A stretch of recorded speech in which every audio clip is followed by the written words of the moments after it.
Hi friends, இப்போ நம்ம சிறகடி கேஸை பார்க்க போகிறோம். சிறகடி கேஸையில் வந்துட்டு நம்ம விஜயாவை டான்ஸ் ஆட சொன்னதுக்கு ஆடுமா அப்படின்னு சொன்னோடனே ஆட ஆரம்பிச்சிட்டாங்க. அப்போ நம்ம அண்ணாமலையோட ரியாக்ஷனை பார்க்கணுமே. நான் பாட அவ ஆட, நான் பாட அவ ஆட சொல்லிட்டு தில்லானா மோகலாம்பா ரேஞ்சுக்கு பில்டப் பண்ணிட்டாங்க. சரின்னு சொல்லிட்டு இவங்க ஒரு பக்கம் ஆட ஆரம்பிக்க, அதுக்கப்புறம் பசங்க 3 பேர் வந்து ஆட, மீனாவை ஆட கூப்பிட்டதுக்கு பேய் அரைஞ்ச மாதிரி பார்த்துட்டு இருக்காங்க. இன்னும் நீ அதுலேருந்து மீண்டு வரலன்னு தெரியுதுமா, அப்படியே இருமா அப்படிங்கிற மாதிரி ஆச்சு.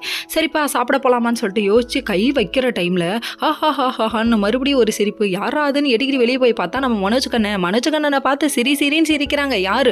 அந்த பூச்சாண்டி. அதாவது ஒன்றும் இல்லைங்க, அவர் ஒரு மந்திரவாதினே சொல்லலாமே. அவரு ஒரு பக்கத்து நம்ம மனோஜை பார்த்து சிரிக்க, என்னடா இப்படி சிரிக்கிறாரு அப்படிங்கிற மாதிரி. அடுத்து யாரை பார்க்குறாங்க தெரியுமா? நம்ம விஜயாவை பார்த்துட்டு இன்னும் சிரிக்கிறாரு.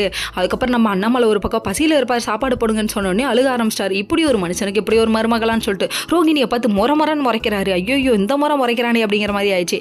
அதுக்கப்புறம் பார்த்தா மீனாவை பார்த்தோன்னே எதுக்கு நீ இவளை இங்கே கூட்டிகிட்டு போயிடுன்றாங்க.